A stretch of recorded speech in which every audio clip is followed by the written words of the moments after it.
प्राक्षा पंकजा जनमासो सास्यस्ते काल भैरवा कालभद्राजसे साक्षात् काल राजास्तपो भवा। हे भगवान काल भैरव हैं।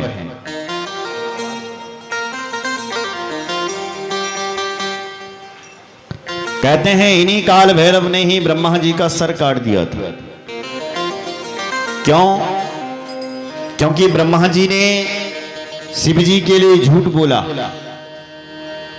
कि मैंने शिव जी का आदि और अंत देख लिया, जिसके कारण महादेव को भयंकर क्रोध आ गया।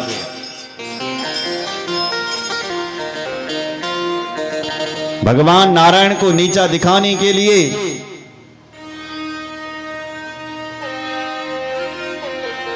ब्रह्मा जी ने झूठ बोला, इसलिए भगवान शिव जी प्रकट हो गए। शिव जी ने काल भैरव देवता को प्रकट कर दिया और कहा कि तुम जाओ हे काल भैरव और इस ब्रह्मा को दंड दो। काल भैरव चल पड़ा, ब्रह्मा जी के पास गया। जिस मुख से ब्रह्मा ने झूठ बोला था उस मुख को ही काल भैरव ने उड़ा दिया। ब्रह्मा का खून बहा, वही एक कर्मनाशा नदी बन गई। आज भी उस नदी में कहते हैं कि उस नदी का कोई जल नहीं पीता, यहां तक कि पक्षी भी उस जल को नहीं पीते। और उस नदी का नाम है कर्मनाशा। ये नदी उत्तर प्रदेश में बहती है, इलाहाबाद के आसपास। बोलो जय श्री राम। जय श्री राम। वहां से वो काल भैरव के पीछे ब्रह्म हत्या भागी। ब्रह्मा जी ने ब्रह्म हत्या को लगाया। काल भैरव आंध्र प्रदेश से भागते भागते वाराणसी में चले गए, काशी में चले गए। काशी में उस ब्रह्म हत्या ने काल भैरव का पीछा छोड़ा, क्योंकि वहां शिवजी ने उसको प्रवेश करने नहीं दिया ब्रह्म हत्या को। तो काशी में ही भगवान काल भैरव विराजमान हो गए। बोल काल भैरव भगवान की जय हो। मार्गशीर्षा तिष्ठायां काल भैरव सन्निधो उपोष्या जागरम कुर्वन् महापापैर प्रमुच्यति। मार्गशीर्षा, मांगशीर मास में काल भैरव भगवान प्रकट हुए थे। कृष्ण पक्ष था, अष्टमी तिथि थी और मंगलवार था। आज भी लोग इस तिथि को वाराणसी जाते हैं, काशी में जाते हैं और भगवान काल भैरव का दर्शन करते हैं।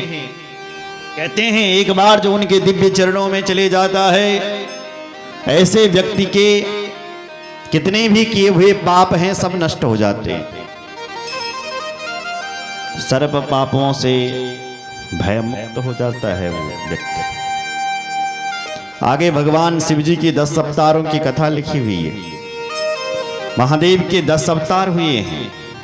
पहला अवतार है महाकाल, दूसरा है तारा महादेव, तीसरा है भुवनेश्वर महादेव, चौथा है विद्धेश्वर षोडश, पांचवा भैरव, छठा छिन्न मस्तक, सातवां धूमवान, आठवां बगला मुख, नवम मातंग महादेव और 10वां है ये कमल महादेव। ये भगवान शिव के 10 रूप प्रकट हो गए और देखते देखते 10 विद्याएं भी महाविद्या प्रकट हो गई है। इसमें से सबसे पहली देवी का नाम है महाकाली, दूसरी का नाम है तारा देवी, तीसरी है भुवनेश्वरी त्रिपुर सुंदरी, चौथी है विद्या देवी, पांचवी है भैरवी गिरिजा, छठी छिन्न मस्तिका, सातवीं है धूमवान की जो शक्ति है वो है धूमावती, बगलामुख महादेव की जो शक्ति है वो है बगलामुखी, मातंग महादेव की शक्ति मातंगी और कमल महादेव की शक्ति कमला देवी। ये 10 महाविद्या देवी प्रकट हो गई है। बोल भक्त वत्सल भगवान की जय हो। कश्यप जी की जो सुरभि नाम की पत्नी थी ऋषियों, उसके गर्भ से भगवान 11 रुद्र प्रकट हो गए हैं। बोलो 11 भगवान की जय हो। कौन कौन है ये 11 महारुद्र? तो लिखा है कपाली पिंगलो भीमो विरूपाक्षो विलोहिता शास्ता जपाद निर्विद्या शंभुश्चंडो भवस्तथा। पहली है महाराज कपाली पिंगलो भीमो, कपाली महादेव, पिंगल भीम विरूपाक्ष विलोहित शास्ता अजपाद अहिर्वद शंभु चंड और भव, ये 11 महादेव रुद्र के अवतार प्रकट हो गए। उसके बाद ऋषियों भगवान शंकर दुर्वासा मुनि के रूप में भी प्रकट हो गए, क्योंकि जो दुर्वासा जी हैं उनको भी साक्षात शंकर ही समझना चाहिए।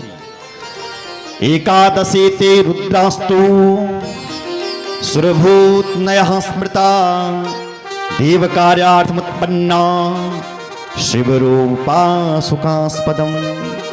ऐसे महादेव के अनेक रूप हैं, इसलिए अत्रि महामुनि के घर पर भी भगवान दुर्वासा महामुनि प्रकट हो गए।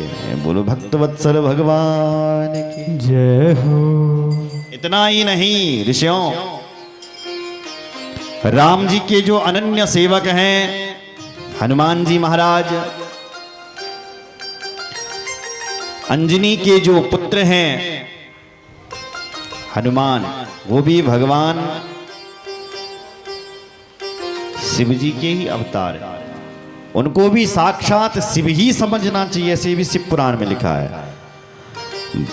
हनुमान सा कपिसान शिशुरेव महाबला रविम्बम भक्ष छासु ज्ञात्वा लघु फलम प्रगे।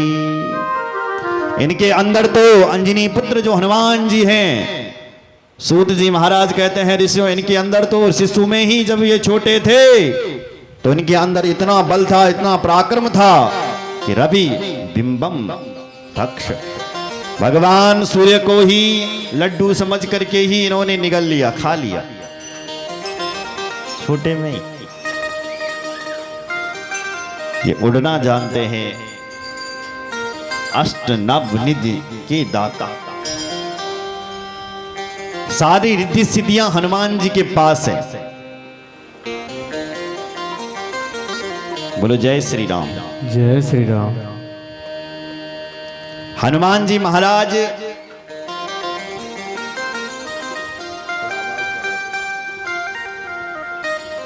कहीं भी सेकंड डिवीजन से पास नहीं होते हैं, हमेशा जहां भी रहते हैं ना सबसे आगे रहते हैं। बलवानों में अतुलित बल धामम, अतुलित बल है इनके अंदर, जिनके बल का कोई बखान नहीं कर सकता।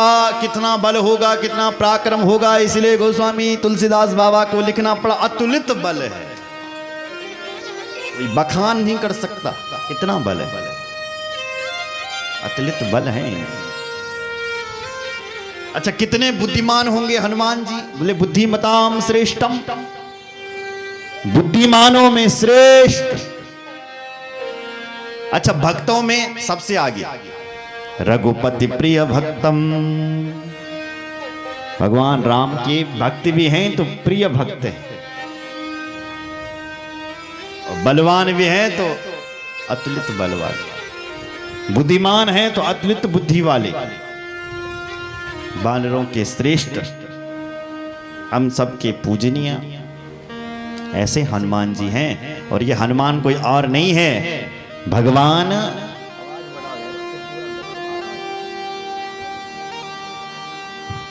बोलो जय श्री राम। जय श्री राम।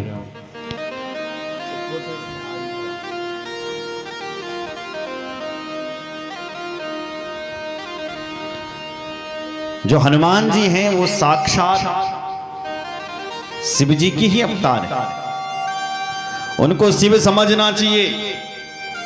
और शिव जी को ही अपना गुरु समझना चाहिए। बोलो जय श्री राम। जय श्री राम।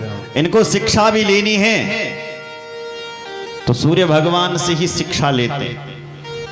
देखो जीवन में एक चीज आप ध्यान रखना, भगवान सूर्य को तो कभी मत भूलना। हनुमान जैसा बुद्धिमान नहीं है कोई दुनिया में, सोचिए जरा। लेकिन हनुमान जी के भी जो गुरु हैं वो सूर्य हैं, सोचो। हैं? हनुमान जैसा बुद्धिमान दुनिया में कोई है ही नहीं, ऐसा कोई हो ही नहीं सकता। लेकिन हनुमान जी के भी जो गुरु हैं वो सूर्य है। इसलिए इसका अर्थ यह है कि हम सब सूर्य से जुड़े हुए लोग हैं। और वो सूर्य भगवान इतने श्रेष्ठ कि थोड़ी सी यदि नीचे आ जाए ना, थोड़ा सा नीचे आ जाए, ज्यादा नहीं, थोड़ा सा, तो मैं कह रहा हूं इस धरती का भस्म हो जाएगा। और सोचो यदि सूर्य भगवान थोड़े से ऊपर चले गए तो बर्फ जम जाएगी यार, क्योंकि सूर्य भगवान नारायण है साक्षात।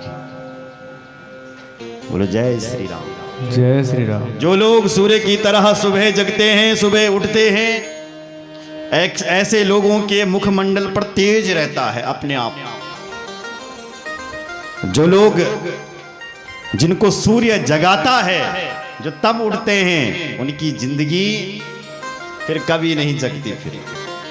लेकिन जो सूर्य को जगाने वाले भक्त हैं वो हमेशा जागे हुए रहते हैं। बोलो जय श्री राम। जय श्री राम।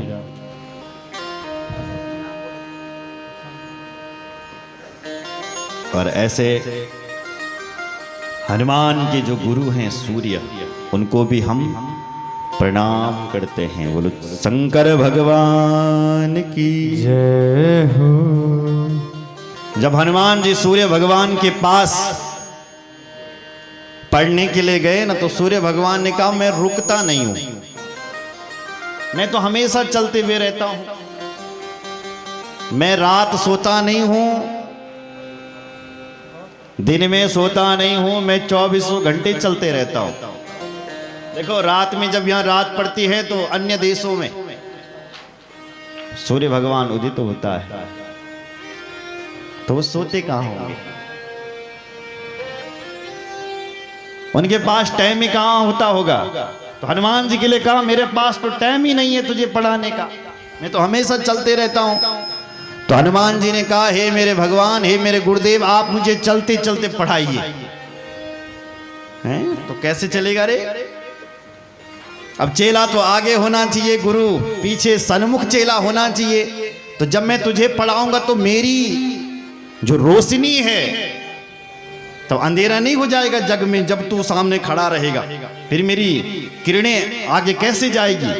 तो हनुमान जी ने कहा मैं उल्टा होते हुए पढ़ लूंगा, मैं उल्टा चलूंगा। बोलो जय श्री राम।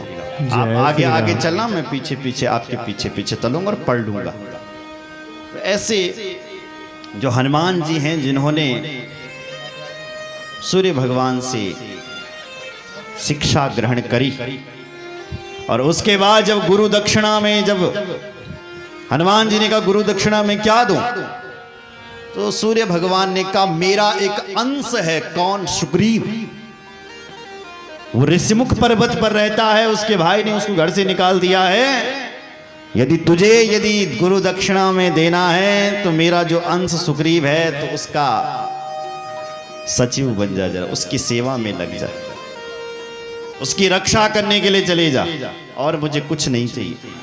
तब वो भगवान हनुमान जी सूर्य की आज्ञा को लेकर के ऋषिमुख पर्वत पर आए और वहां पर सुग्रीव के साथ रहने लग गए, जो सूर्य का अंश सुग्रीव है। और तब उनकी राम जी से भेंट हुई। सुग्रीव कहता देखो देखो हनुमान जी, देखो जरा, मेरे भाई ने कोई मुझे मारने के लिए 2 राजकुमारों को भेज दिया, इसलिए हे हनुमान तुम जाओ और पता लगाओ कि ये कौन है जो 2 राजकुमार आ रहे हैं, क्योंकि यहां तो मेरे भाई को शाप लगा हुआ है, यहां साप बस आवत नहीं, इस ऋषिमुख पर्वत वो आ नहीं सकता, पर हो सकता है उसने किसी को भेज दिया मुझे मरवाने के लिए, इसलिए हनुमान तुम जाओ और पता लगाओ कि वो दो राजकुमार कौन हैं। तब हनुमान जी जाते हैं, उन राजकुमारों को पूछते हैं, को तुम श्याम कहाँ से आए, हे तात तुम कौन हैं, कहाँ से आए हैं। तब राम जी अपना परिचय देते हैं, फिर हनुमान जी उनको पहचान लेते हैं। तो हनुमान जी हमेशा हमेशा के लिए उन्हीं के ही हो जाते हैं। ये सब कथा राम कथा में आपको श्रवण करने के लिए मिलती है। कभी आपका मन करे तो अवश्य आप राम कथा करवाइएगा। मेरे नंबर यहाँ लिखे हुए हैं, बड़ी सुंदर राम कथा आपको श्रवण करने के लिए मिल जाएगी। बोलो जय श्री राम। जय हो।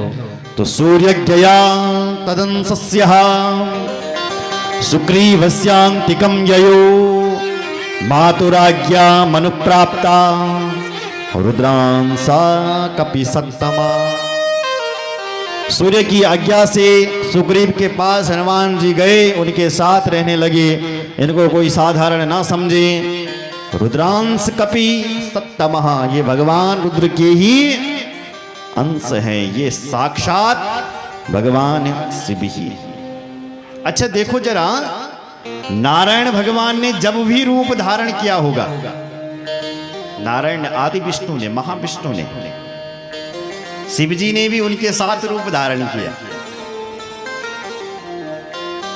हमारे भगवान नारायण जब राम जी बनकर के आए तो शिव जी हनुमान बनकर के आ गया। और जब भगवान नारायण जब कृष्ण बनकर के आए तो जो शिव जी थे ना, वो साक्षात बंसी बनकर के आ गया। बंसस्तु भगवान रुद्रः। कृष्ण के हाथों पर जो बांसुरी है वो साक्षात भगवान शिव है। इसलिए शिव स्वरूप उस बांसुरी की खूब सेवा करते हैं भगवान श्री कृष्ण।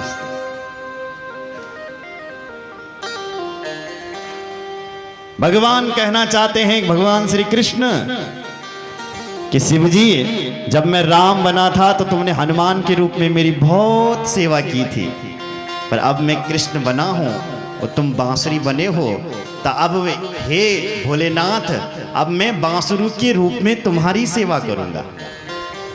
तो अब बांसुरी बने हुए शिव की भगवान नारायण कृष्ण स्वयं सेवा करते। तो गोपियों को चिढ़ होती है वृंदावन में। ध्यान से सुनना, गोपियां कहती है देखो देखो इस बाबरी बांसुरी को देखो, कृष्ण से अपनी सेवा करवा रही है, सेवा करवा रही है, सेवा करवा रही है। एक कहती है सेवा क्या करवा रही है, बोले देखो देखो जब इस बांसुरी को जब थकान लगती है ना, ध्यान से सुनना, तब कन्हैया के लिए कहती है ये बांसुरी कि कन्हैया मुझे बहुत थकान लगी है, मुझे विश्राम करना है, तो मेरी तरफ देखो। तो कन्हैया इस बांसुरी के लिए अपने हाथों का पलंग लगा देते हैं और अपने हाथों के पलंग पर इस बाबरी बांसुरी को सुला देते हैं, सो जा बांसुरी। तो बांसुरी बेचारी सो जाती है। तब कहती है ये बाबरी बांसुरी कन्हैया तुम्हारा बेड तो बहुत प्यारा है, बिस्तर तो बहुत प्यारा है, पर तकिया की कमी पड़ रही है, तकिया भी तो लगाओ। अब कन्हैया तकिया कहां से लगाएं, तो कन्हैया अपने ओंठों का ही तकिया लगा देते इस बांसुरी के लिए। वाह वाह। तब कहती हैं ये बांसुरी, अरे कन्हैया तकिया बहुत प्यारा है, बिस्तर भी बहुत प्यारा है, पर मेरे पैरों में थोड़ा दर्द हो रहा है, जरा पैर भी तो दबाओ। तो कन्हैया अपने कोमल कोमल उंगलियों से इस बाबरी बांसुरी के पैर दबाते हैं, शिव स्वरूप बांसुरी के पैर दबाते हैं। तब कहती है ये बाबरी बांसुरी कन्हैया पैर दबाना तो तुम अच्छी ढंग से जानते हो, थोड़ा गर्मी ज्यादा पड़ रही, जरा हवा भी तो करो। अब कन्हैया पंखा कहां से करें, तो कन्हैया फिर फूंक मारते हैं इस बांसुरी के लिए। और कन्हैया का जो नासाग्र मोती है जब वो हिलता है बांसुरी बजाते हुए, तो ऐसा लगता है कि कन्हैया पंखा कर रहे हैं। नासाग्रे वर मुक्तिकम करतल वेणु, वेणु बजाते हुए उस शिव स्वरूप बांसुरी की सेवा कर रहे हैं हमारे भगवान श्री कृष्ण। आइए जरा श्रवण करते हैं कैसे हैं भगवान श्री कृष्ण। वरहापीडं नटवर वपु कर्णयो कर्णिकारम् बिभ्रतवहा सह कनककपिशं वैजयन्तीं च माला रन्ध्रान् वैणोरदरसुदया पूरयन् गोपवृन्दै वृन्दारण्यं स्वपदरमणं प्राविशद्गीत कीर्तिः वरहापीडं नटवर वपु। जिन भगवान श्री कृष्ण का मोर का मुकुट अपने माथे पर लगा रखा है और क्या सुंदर लग रहा है, क्यों जी? भगवान श्री कृष्ण मोर का पंख, मोर का मुकुट धारण क्यों करते हैं? बोले भैया मोर बड़ा योगी पक्षी माना जाता है। मोर को कभी आपने विषय भोग करते हुए नहीं देखा होगा। मोर तो जब भगवान के प्रेम में नाचता है और नाचते नाचते जब इतना उन्मत्त हो जाता है, इतना पागल हो जाता है मोर, तो उसके आंखों से आंसू गिरने लगते हैं। किसके? मोर के आंखों से आंसू गिरने लगते हैं। तुरंत मोहरिणी आती है और उन्हीं असुर बिंदुओं का पान करती है मोहरिणी और उसी से वो गर्भवती हो जाती है। ये मोर की परंपरा है। भगवान श्री कृष्ण कौन है? इसलिए मोर बड़ा योगी पक्षी माना जाता है। तो भगवान कृष्ण कौन है? योगीराज कृष्ण हैं, योगेश्वरों के स्वामी हैं।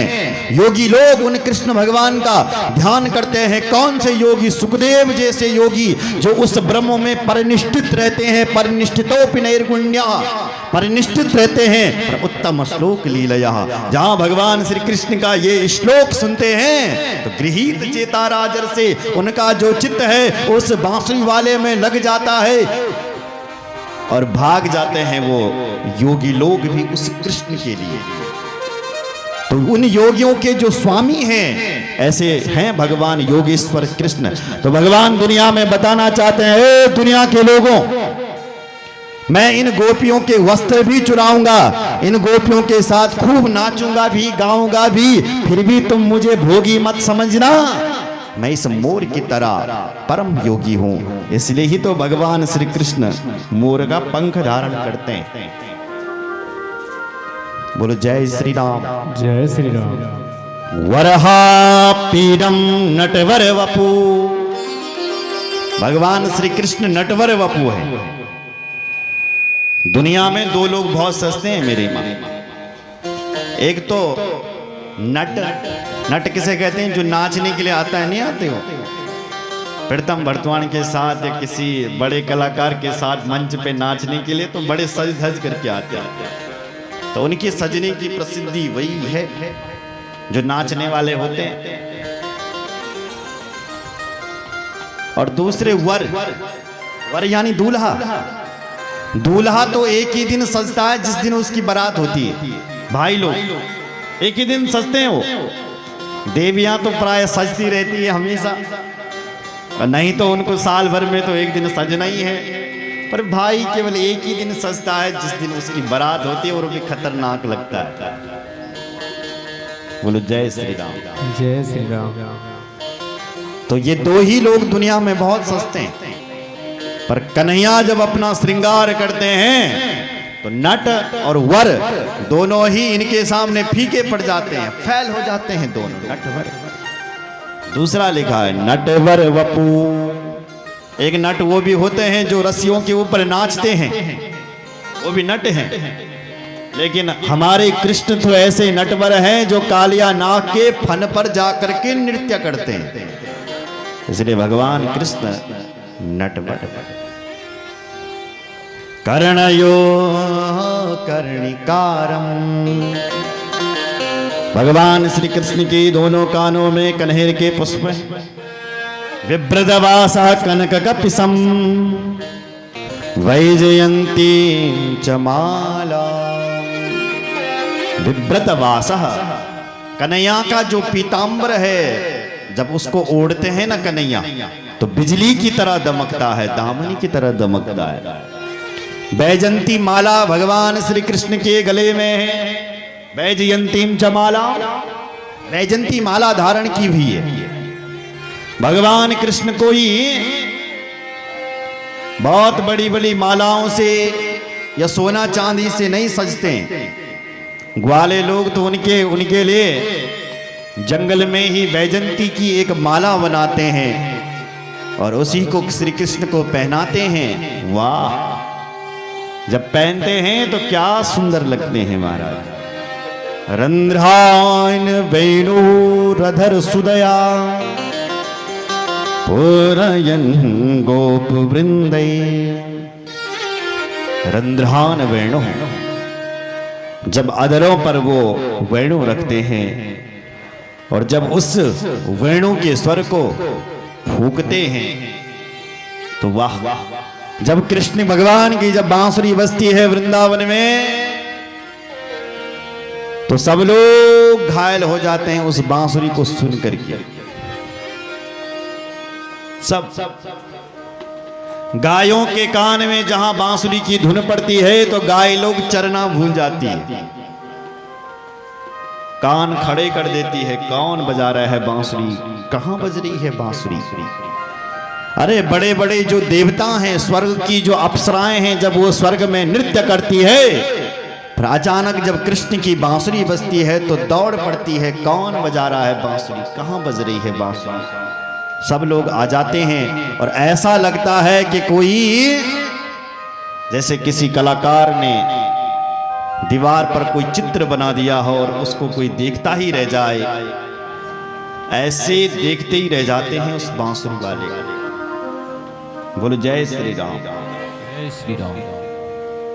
वृंदारण्यम स्वपद रमणम प्राविशद गीत कीर्ति। ऐसे उन भगवान श्री कृष्ण के चरणों में हम सब प्रणाम करते हैं जिन भगवान नारायण कृष्ण की सेवा में तत्पर भगवान भोलेनाथ तत्पर रहते हैं। और जब वो अवतार लेते हैं तब साक्षात उनके साथ अवतार लेते हैं। तो ऐसे भगवान हैं हमारे कृष्ण। बोलो जय श्री राम। जय श्री राम। सूत जी महाराज कहते हैं, ऋषियों भगवान के चरित्र अनंत हैं। हरि अनंत हरि कथा अनंता, ये हर अनंत हर कथा। भगवान की कथा अनंत है, कहां तक गाएं। आज आपके 11 दिन पूरे हो गए। आइए हम भगवान के उन 12 ज्योतिर्लिंगों की ओर चलते हैं जिनका नाम श्रवण करके ही जीव के ताप संताप सारे मिट जाते हैं। बोलो शंकर भगवान की जय हो। उससे पहले आइए एक भजन और उसके बाद आगे। लगता है आपको भूख ज्यादा लग गई सेट, है ना? क्योंकि किसी का मन ही नहीं है कथा सुनने के लिए। हमें यहाँ सब पता लग जाता है कौन व्यक्ति क्या सुनना चाहता है।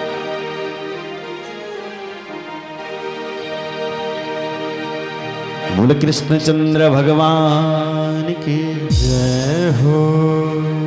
ओ राधा प्यारी राधा